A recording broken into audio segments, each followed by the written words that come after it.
No. Just for fight for freedom, expression, liberty, death, you know, the launching happening, and still trying to get the freedom.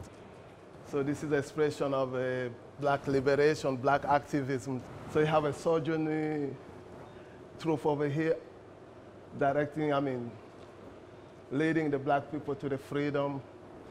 You have Frederick Douglass, Booker T, Washington.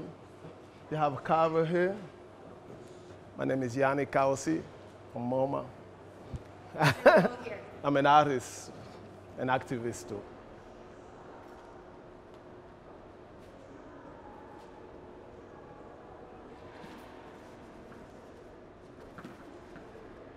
So this is Charles White's first mural called 5 Great American Negroes. The Chicago Defender, which was an incredibly important African-American newspaper both at the time and remains so today, does a survey among its readership. And I think the question posed is who the readers think the 5 greatest race leaders of their time are. Marian Anderson is maybe my favorite selection in this painting. Marian Anderson was denied the right to perform at the Daughters of the American Revolution Hall in Washington, D.C., and Eleanor Roosevelt famously gets involved and makes it possible for her to perform on the steps of the Lincoln Memorial.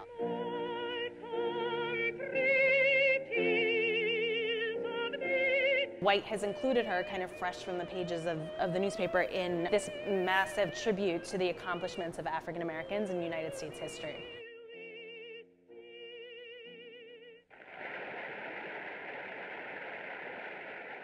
The thing that really strikes me is how unforgiving he was about layering.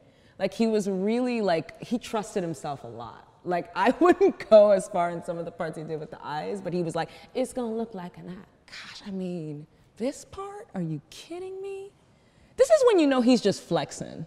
I think a lot of people think you only use one type of tool to get this image. It's like, no, he must have used like 5 different pens for this.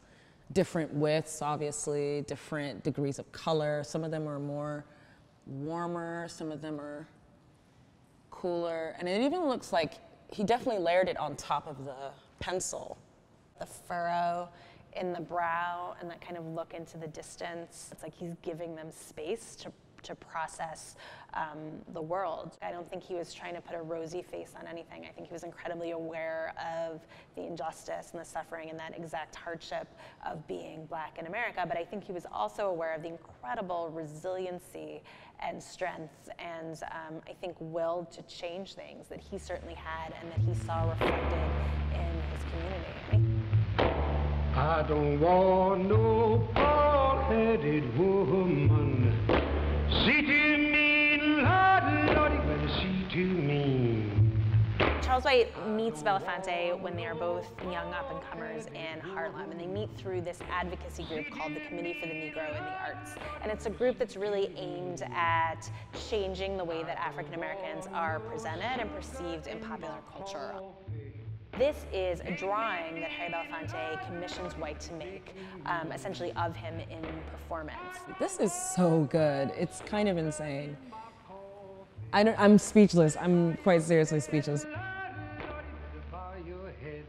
It's like the face is so exact, but then the body is loose. This kind of shape of the body you get, this kind of curvature, is really reflective of what Harry Belafonte's body looked like when he was producing song. The sense of that kind of spirit, that intense emotional power coming from within is something that I think White captures perfectly.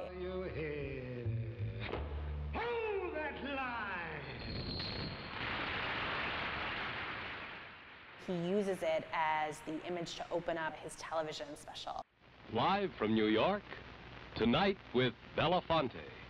Woo! It's an entire hour on CBS that's given to Belafonte to kind of program as he sees fit, which is kind of incredible at that moment for an artist, especially a black artist, to have that kind of creative control. Many of the songs which our children sing, at least many I'm familiar with, was written by a man who spent most of his life on the chain gang. That opportunity to work with Belafonte to get the drawing out there and to make it so available to so many different audiences that way was really an incredible one, and I think one that made White up his game. You know who it is. You feel it already. You know, I'm just gonna get the hands, I'm getting the face. Oversized hands are really something that White becomes known for very early on in his career. And I always think of it as being a sign of agency. The idea of showing that these were fully realized figures who were doing things, who were accomplishing things, who were, I think, leaders to be reckoned with. To me, that's the most gorgeous hand I've ever seen. I mean, look at the tips. Goodness gracious. Like, it's really hard to get something that's so stylized, but yet feels so natural. Even that slight highlight right there, he really must have worked his way to get that distinction between the hand and the sweater and the pants. Like, that's really difficult to do in a monochromatic palette. Black power movement, Black empowerment movement was about going back to Africa, right? Going back to your roots. And there was a lot of like these sort of moments in communities where they're like, let's go and learn about African history. Let's learn about the motherland and all of that. And but there was also this huge push. I'm thinking about Octavia Butler and all these other creatives who were like, let's create our own history. Like, why are we so caught up in what we feel is a lack thereof, or we need to search for something that seems so far away? Like, it is in our hands to create what we want. And I find that in this. Maybe that's why it's so murky. He's trying to figure it out.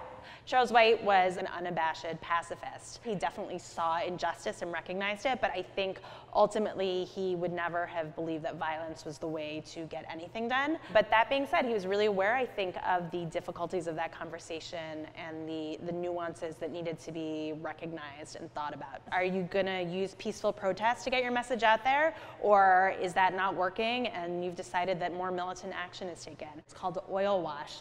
And it involved taking oil paint out of a tube, and he's thinning it down incredibly with turpentine, with solvents, until it's really, really thin. And then he's using rags and Q-tips and sticks to draw with that very, very thinned out paint. Once you make a mark with that oil wash, you can't take it back. You really thought of it as a drawing.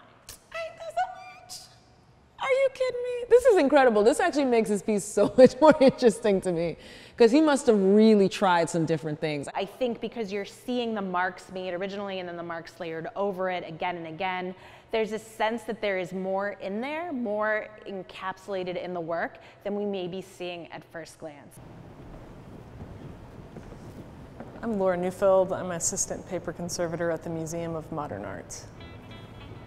You can capture images that help you see more closely, kind of through the paint. He's wearing a sandwich board, and the sandwich board just says now. You can see the now very clearly, and then you can see that he had ruled out a second line of text. He had initially thought about putting another word underneath now. We can clearly see a J.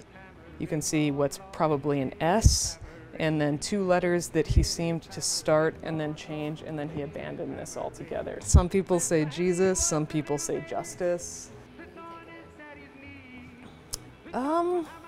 Joseph or Jesus? There was actually a source photograph published in a book that this image originally came from. It's called Black and White America, and it's by the German-American photographer Leonard Fried. And it was a book that he put together of lots of different photographs he had taken of African Americans in various parts of the United States. So you can see right here the image of a Black Pope, or the figure who then White makes the Black Pope. The image is the beginning, right? It's the catalyst for what it's gonna become. And it's like, I'm not interested in this image. I'm interested in it going through the filter of you and what comes out of that, right? And all kinds of stuff gets attached to that image. And when it comes out and regurgitated, it's this amazing, like, presence of a man with glasses. Like, aviators never looked so good, ever. He may have even come to this around the 70s or maybe even later, that he's like, I don't have to create everything for something. It can just be for me to explore. And that's a freedom that not a lot of artists of color had, right? Everything had to have a purpose, right? We had to fight for pushing forward of things. And he was finally saying, you know, maybe 1973 or a little bit later or earlier, he was just saying, I just want to do this as an artist. And that's something that we're now just getting the privilege to do, that he was already fighting for then. So I think that's pretty amazing.